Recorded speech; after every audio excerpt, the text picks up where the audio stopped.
Mediation is an area where getting curious about the why can really help you. Why is he so quick to say no on this? Why is she so emotional when this comes up? These are areas where I want you to be hyper observant. Bring those questions to your attorney, and then it's your attorney's job to get strategic. If you're going through a divorce or thinking about getting a divorce, this is the podcast for you. Hosted by Morgan Stogsdill, the head of family law at the largest family law firm in the country, and comedian Andrea Rappaport, you're going to laugh, you're going to learn, you're going to avoid major divorce mistakes. This is How Not to Suck at Divorce. If you're anything like me and you tend to go in a hole when you're suffering, I've got news for you. There's a better way to do things. Rather than hiding in a hole, your divorce besties want you to connect with those in your circle, especially as we head into the holiday season. Don't isolate yourself. You are coming up on a time when you and your kids will need community more than ever. So how do we want you to connect? By making a tiny bit of effort and actually send out holiday cards this year. We are partnering with Truly Engaging, a card company that has truly won my heart over. I have personally been using them for years, and believe me when I tell you, these are the nicest cards on the market. Yeah, Truly Engaging is actually the only company with a premium line that has both raised foil and a glossy varnish, which is deliciously luxurious. And I know what you're thinking.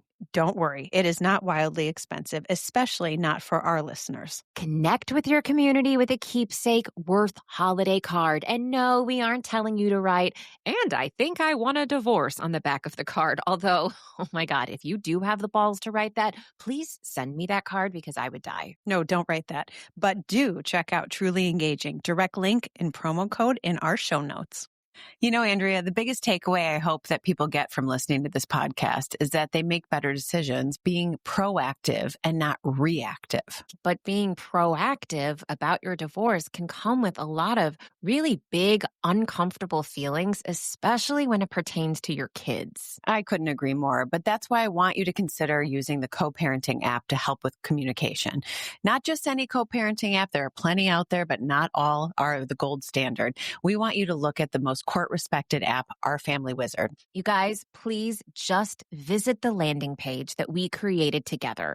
There is a ton of useful information, and when you're ready to make the next step, Our Family Wizard is ready to support you. Exactly right. So visit ourfamilywizard.com/notsuck20 to save 20% off your first year of the Essentials package. Half of our listeners are going to want to punch me in the face after I say what I'm about to say.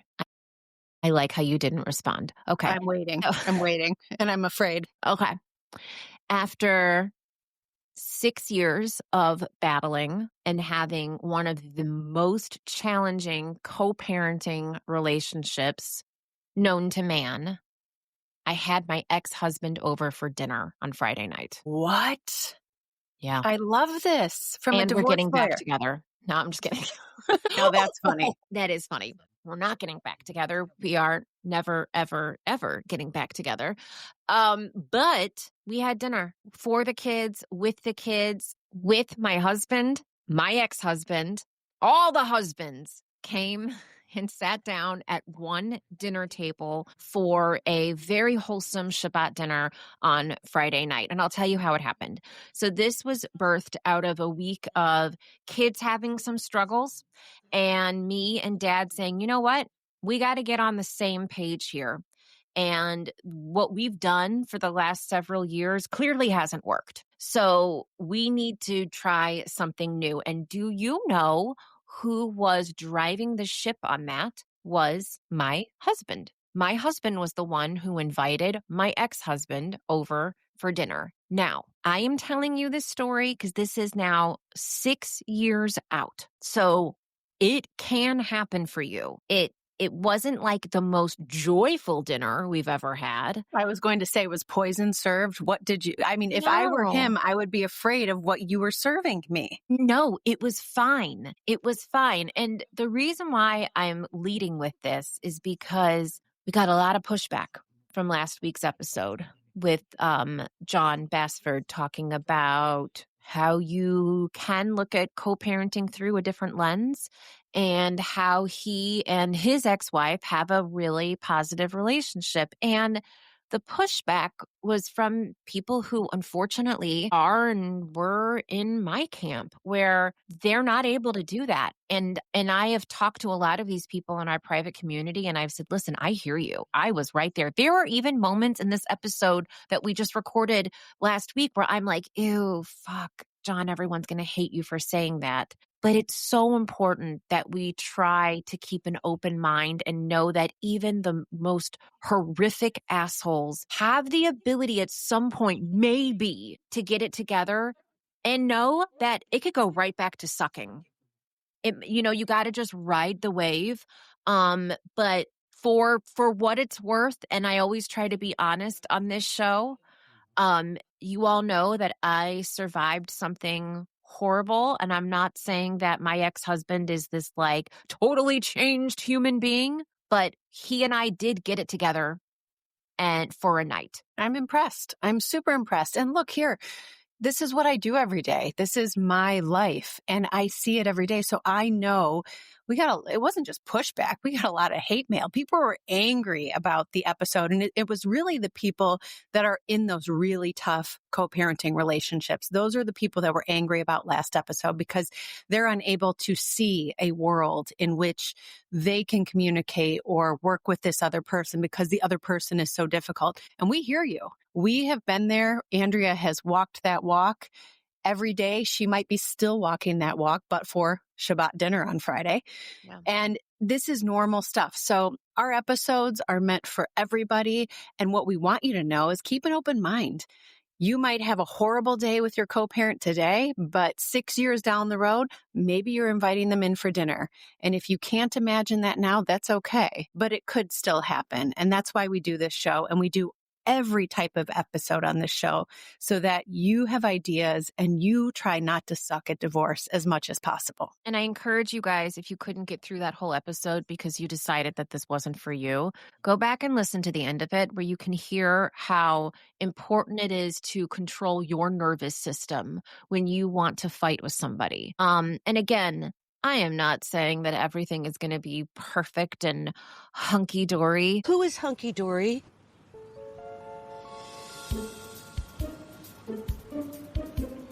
From here on out with, my co-parent. No, stay tuned, stay on the line with me. I'm sure something will happen in the next hour, but a win is a win. A win is a win. And right now we're going to take the wins. Right now, we're actually going to get into a conversation that's going to help people who are in the thick of the divorce process and could be stuck on the question why.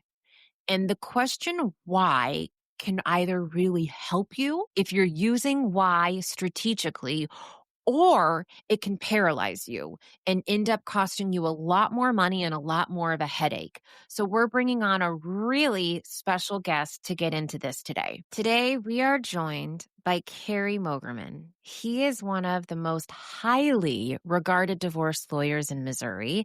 And you know what? I could sit here and read you his entire bio, but I'm just going to sum it up.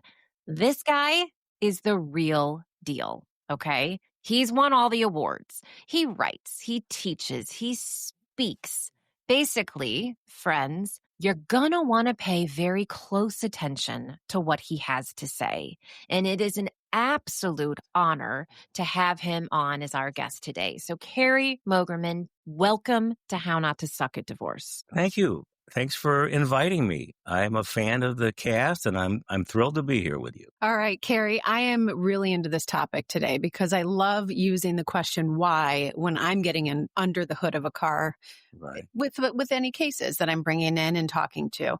So, but if a client is getting stuck in the why, it can actually make things a lot harder and more expensive for them. So I want to start there.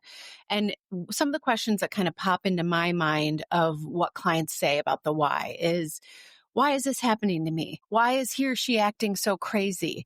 Why are they filing these motions? So Cary, what do you see when clients are getting stuck in asking themselves or you why? Well, I think It's interesting. It's a really good question. And some of the mystery is not there when people, they know where they're headed and they know they've been headed this way for a while. But to me, the heartbreaking ones are when you get a potential client who did not see this coming. I mean, it just totally came out of left field, and it's very challenging for them. And usually, as you know, the other party is probably much farther down track emotionally and mentally. And this individual is not even out of the gate yet. And it's really challenging for them, and it's hard for them to accept. I had a client once tell me, I feel like I'm living somebody else's life right now.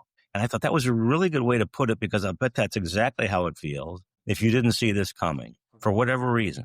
And it comes out of the blue and your spouse sits you down and says, here's what I've decided. And you didn't see it. We mentioned the other party is down the track. They want this done yesterday because they've already processed it, and they've already sought counsel, and they've already gotten all their questions answered. And that's really tough. What I see that first kind of why leading into is, okay, so then you have the people who are in that camp of like, why is this happening? I did not see this coming. And obviously there's only so much, I'm assuming, that as attorneys you guys can do to catch them up, because it is happening, right? And that's kind of work that they need to be doing with a therapist. But how do you help redirect a client who is, for lack of a better expression, kind of wasting their money and your time by going around and around on these whys of things that you can't control, right?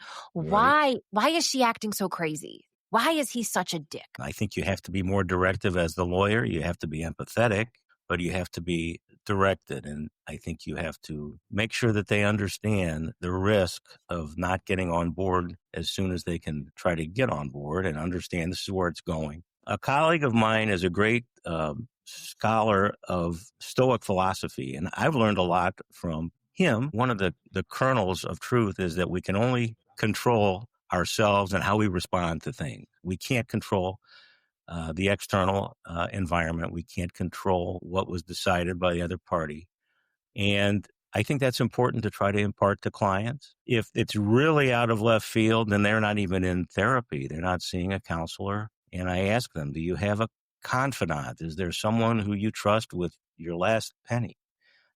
That's a person you should be talking to, and you should find a good mental health professional, a therapist, to help you kind of work through it yourself and try to figure out if you can pick up any clues or have a little greater awareness than maybe you presently have as to why we're headed this way.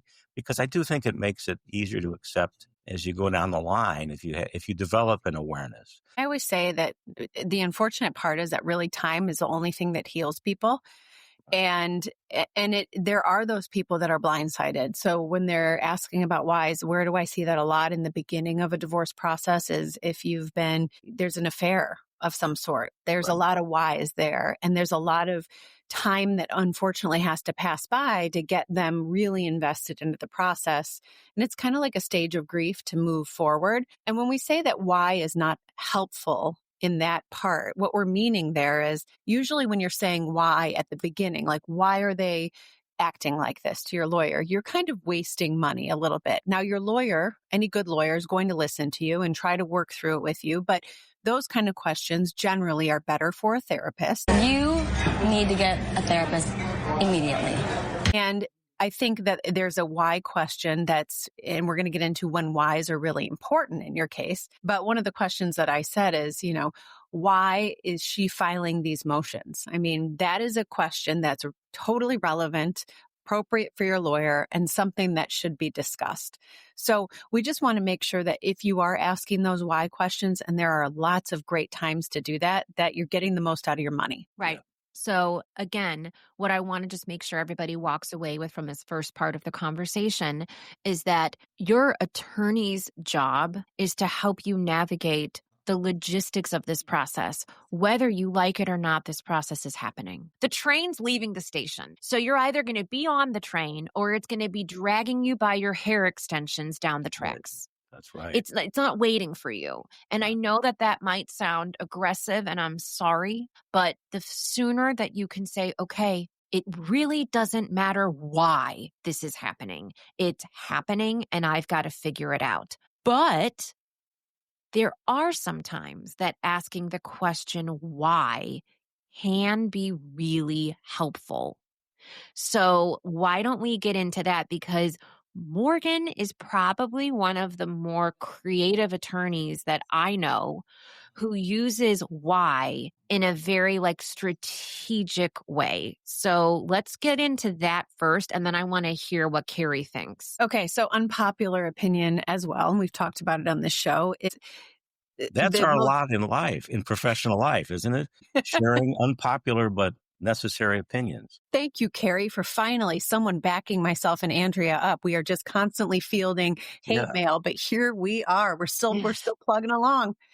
Unpopular opinion is that if you're going to get through your divorce and get through it well, your lawyer has to be strategic. Your lawyer has to play a game of chess to get you where you need to be. And that's when your why questions are super relevant and super important and well spent on your lawyer, because you want to be asking, why are we doing this? What is exactly our plan and why? When you know the why from your lawyer, most of the time, if it's a good plan, you're going to say after you ask the why question, yeah, that makes a lot of sense. I feel very comfortable in this plan. So those are when the why questions, when you're going into potentially mediation, you want to be asking, why are we doing this? Why are we doing it this way? Or litigation. Those are very important questions to be asking. Add something before Cary responds, because I kind of contradict something that we said before, but I want to make sure we speak to this. Whereas I don't want you to get stuck in, why is she behaving so crazy? Why is he such a dick? There is a place to analyze behaviors if it's going to help you understand what somebody really wants. Are they behaving this way because you are threatening something that is very important to them? And can that thing be negotiated or possibly used as leverage in mediation in a strategic way? I am now an officially attorney. So there we have it. Welcome. At least you can be an attorney. Kim Kardashian can't, but you are. Oh, God, don't get me started on that show again. Okay, Cary, what are your thoughts on that? Well, I think the why is important. And I think one thing that I'm not certain that our profession does as well as it could is speak in plain language to clients. You know, a divorce client is a different animal. It's not a bank or an institutional client that may even have a litigation budget and they're in legal transactions all the time. Most divorcing people, this is their first exposure to the legal process. And so these words trip off of our tongues. You know, we're going to get the case continued. We're going to do this. We're going to file a motion. We're going to do, and none of those terms mean anything to a lay person who's not familiar with the adversarial nature of litigation and what litigation is. So it's not helpful in the first instance or the second instance or even the third meeting to keep talking like that, because they will not understand the why and they feel as exposed after the third meeting as at the first. They have to know what you mean by we're going to file a motion.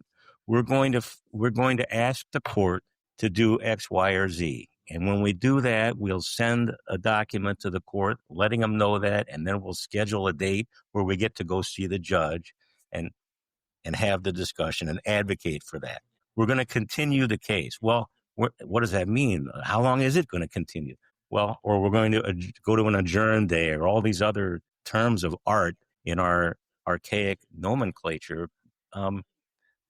Clients are not sophisticated in that way about this process. It's just as we don't, I could not open an anatomy book and tell you what all that means. So I think a big part of our job is to really try to bring down how we communicate to the client about each step of the way. Cary, that you bring up such a good point there, and I just have to jump in because I want the clients or the people listening to this to not be ashamed if your lawyer is speaking to you in a language that you have no idea what's going on. Okay, it's exactly what Cary said. Andrea and myself, we're not going into surgery and pretending like we can say half of the medicines or prescription medicines that everyone's prescribing after the surgery. We can't. So there is no way, as somebody who might be jumping into the divorce ring for the first time, you are not going to understand everything your lawyer is saying. But there should be no hesitation to one, you should not feel bad asking your lawyer why. And you should not feel bad if you don't understand the way that they're speaking to you to say, hey, can you just break it down? Can you give me this in layman's terms? Like, what are we looking at? Do not feel bad. It's actually a good way to make your lawyer realize, oh, I should really kind of back up, explain this better, because we have better clients in general. We do better for the client when we're on the same page. And if we're not, then we need to be told we're not. In speaking in terms of being cost effective, what is the best way for a client to advocate for themselves and say, Cary, I don't know what the fuck you're talking about. Why is this happening? That would say it right there. That's what I need. That's the call to action I need to understand that you don't know and I'm not doing a good job of communicating it.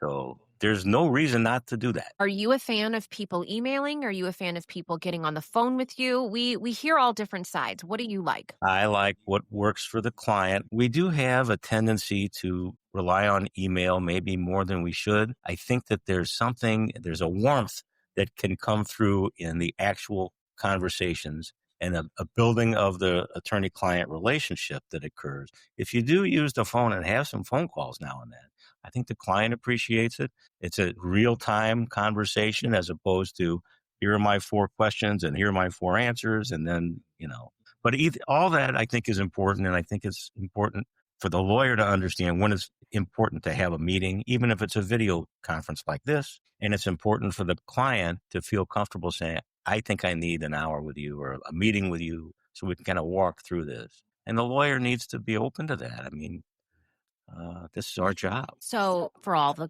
clients here who are listening, here's what I want you to do. If it's a simple question, right? Why can you remind me, Cary Morgan, why we're doing this? Then that's an email. If it's a more complex why, then I suggest you send a 1-line email that says, I have some questions about this process. Could we please schedule a time for a phone call? Then what I want you to do is I want you to go back and use the guide that's on our website, which is the most effective way to communicate with your attorneys. I want you to download that guide, and I want you to look at all the information we give you on how to prepare for an attorney phone call. Because listen, Morgan, Cary, I think that getting on the phone is great, but I'm going to be real with you guys. They're paying for that time.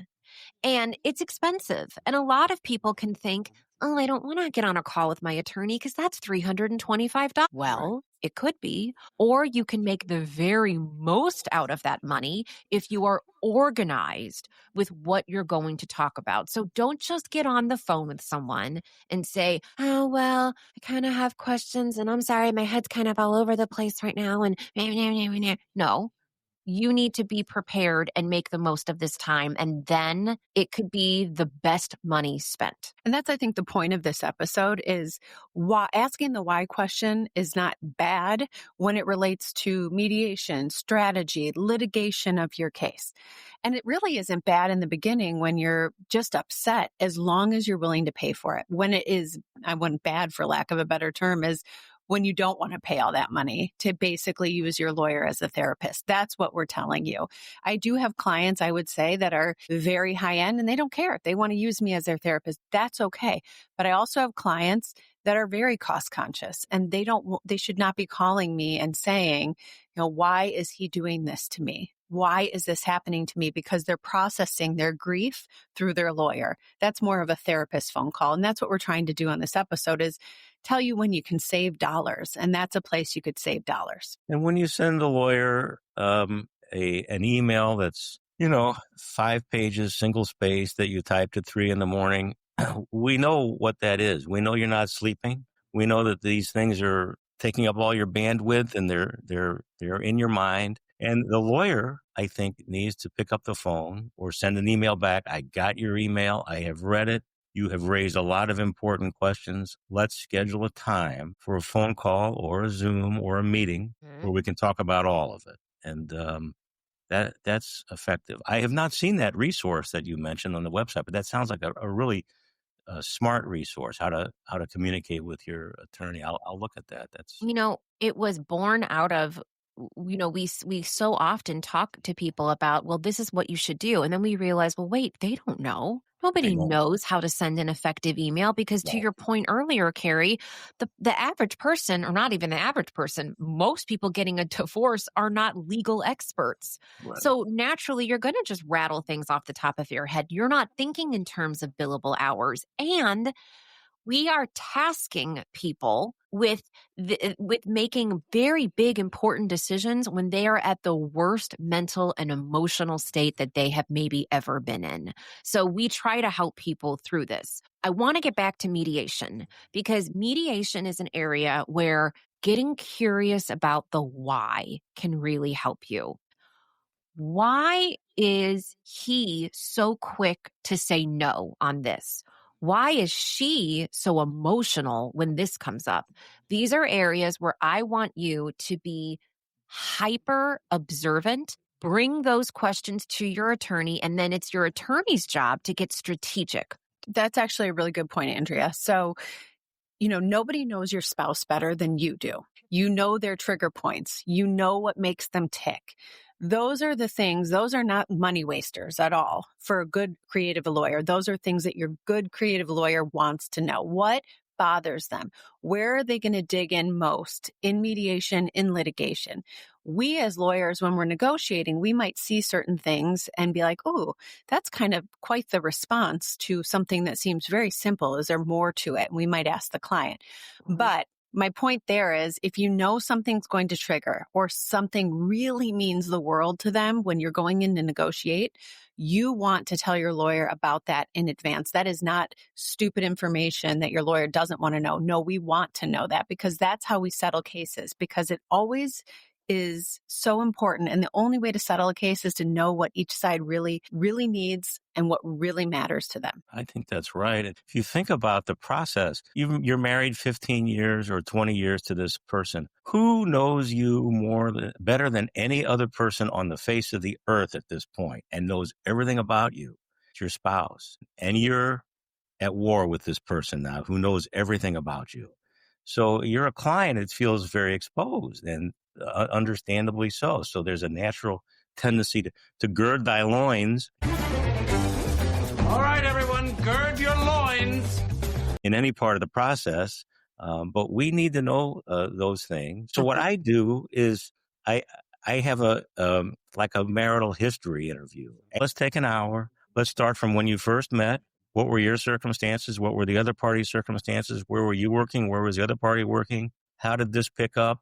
Were you in school? What were you studying? And then inevitably you find in this interview little pieces of information that bear upon all kinds of things. Character of property, marital or separate, commitments to paying for the cost of the family while the other party is pursuing a higher education. All these things that are relevant in an equitable distribution state. I agree. I want to give the listeners a real life example. So for instance, when it's really important to tell those dirty details, and not even dirty details, but the really like hard hitting details and why it matters.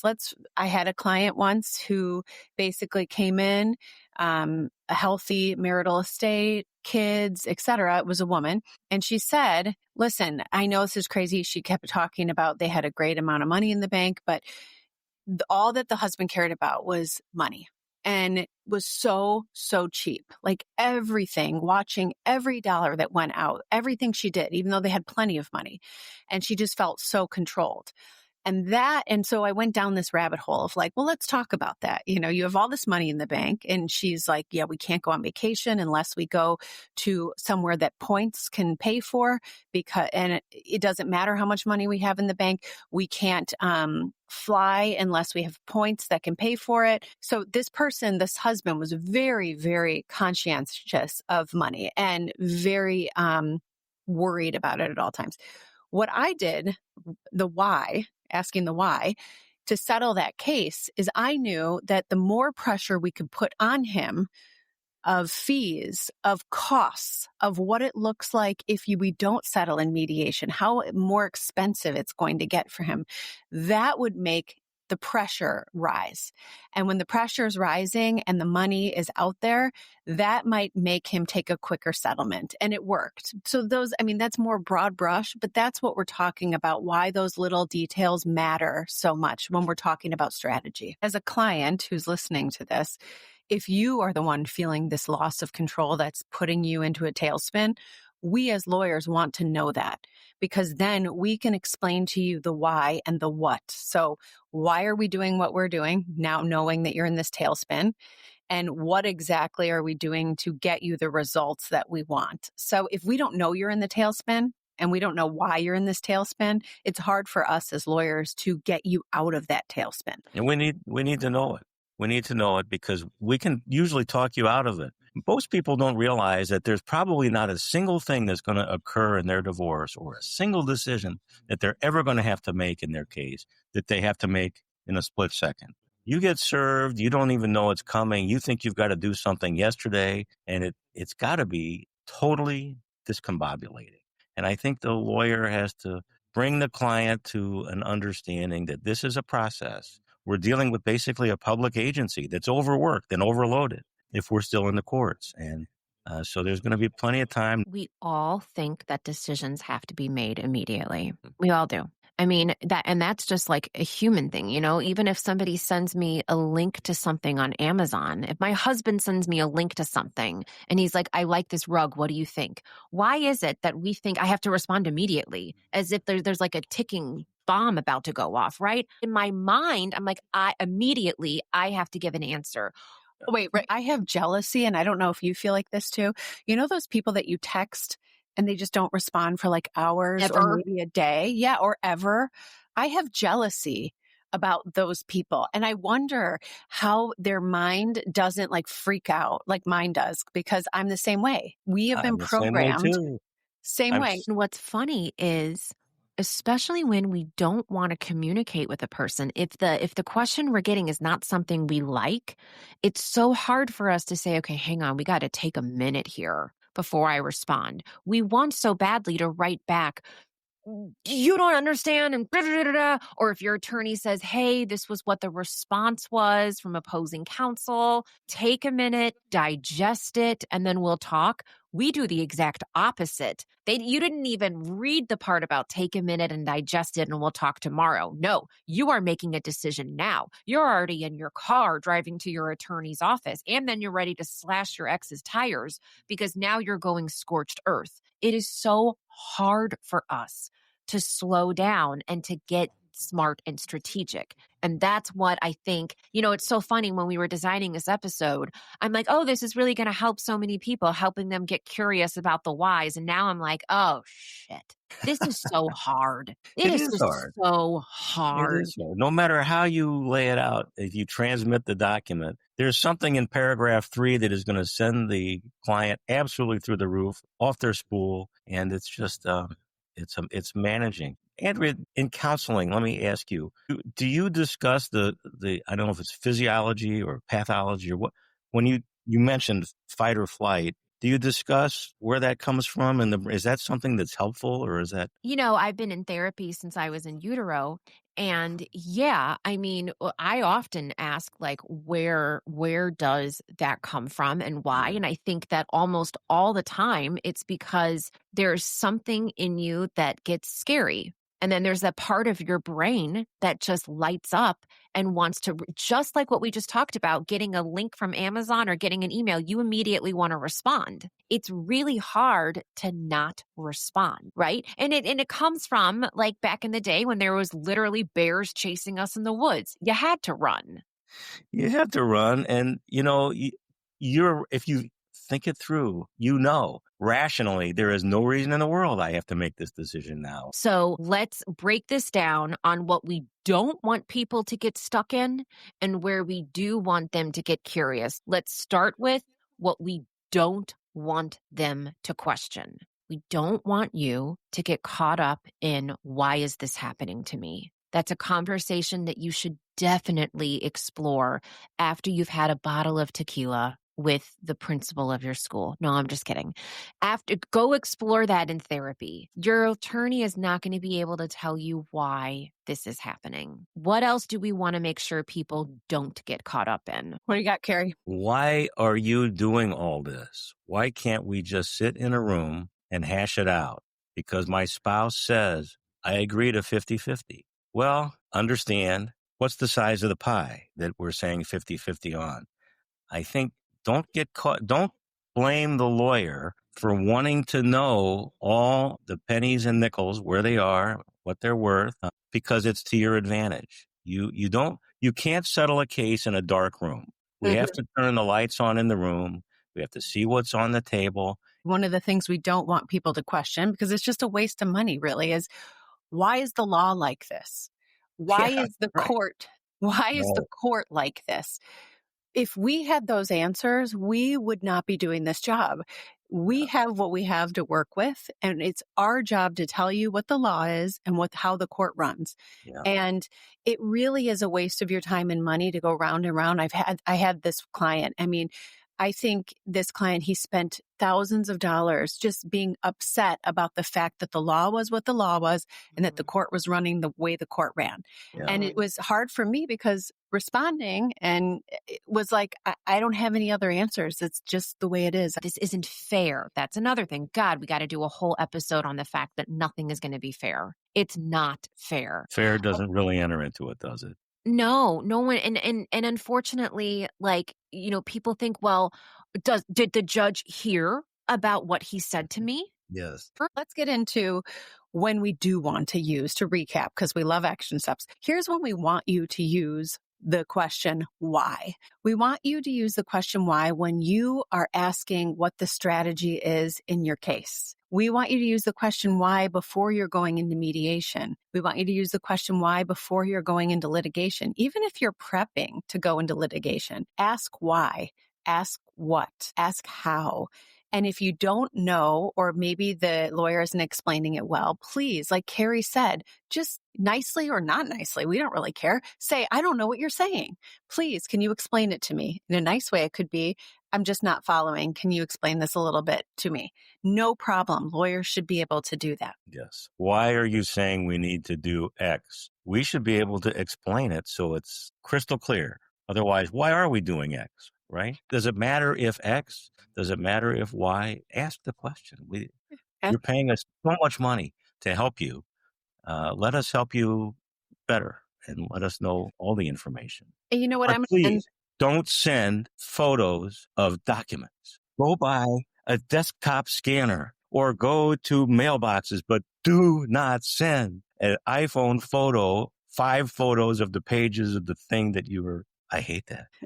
My ending thought is, you know what's beautiful in my mind is once you've worked with a client and they've asked the whys and you've done your job as a lawyer explaining the whys, it's amazing how sometimes clients' brains click on and all of a sudden they're in it with you. They're helping you make the chess moves. They're helping you direct the strategy because they know the spouse better than anyone. And you as a listener, if you can get to that point, you are winning. So with that, Cary, thank you for coming on the podcast. We have loved having you. I've loved the experience. Thank you for asking me and thank you both. And I enjoyed our conversation very much.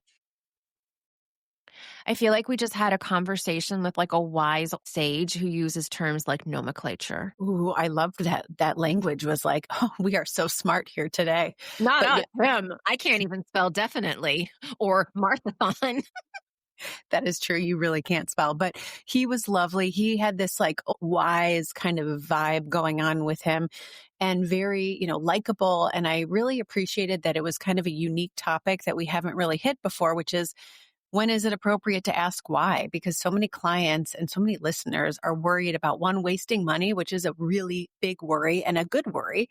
And two, they're worried, like, am I asking a stupid question and wasting my money, right? Yeah. And how to know when to get curious and when to just do the work. And I think that really understanding that if your why questions are helping you understand what is making your soon-to-be ex tick, then your why is worthwhile. If your why is just complaining about the things that you can't control, right? Why is the court system like this? Why is this taking so long? Why am I even here? Those are the questions that are just going to make your process more of a headache and more expensive. And guys, that is what we don't want you to go through. So please, use our guides. I mean, my gosh, I can't say it enough. There is a reason why we have the Divorce Crash Course. There's a reason why it is one of the best selling products out there in the divorce community, because it actually it helps you. It's a game changer. The attorney guide that we mentioned today, all of these products are designed by experts, by Morgan, who wants nothing more than to level the playing field so that everyone has access to information that it used to be that only the wealthiest people had these attorneys who held their hand and got them through this process. Yeah, that's right. We don't want that. We want to give access to everybody. And here's the thing. No more hate mail this week. We're tired. We're tired. Only positivity. So if you enjoyed it and you're like, oh, these poor schmucks, give us a good review, please, because that enables us to continue to bring on fabulous divorce lawyers like Cary from all around the country, actually all around the world. And we would love to do more episodes for you to help you not suck at divorce. Because remember this, divorce is a marathon. It is not a sprint. Not every day is a good day, and that's okay. We are here for you. Some days it's day by day, and other days it's hour by hour. In the next 5 years, you are going to be living a fabulous life. And on the days when you don't think you can do it anymore, you can take a break, but don't quit. You don't have to respond to an email right away. We don't want you to respond to an email right away. Take a beat, take a walk, listen to this podcast, listen to another podcast, breathe. You can get through this. You have got this. And we, my friends, have got you. The How Not to Suck at Divorce podcast shall not be copied or rebroadcast without consent. This podcast does not contain legal advice. The information heard in this podcast is not and shall not be construed as legal advice.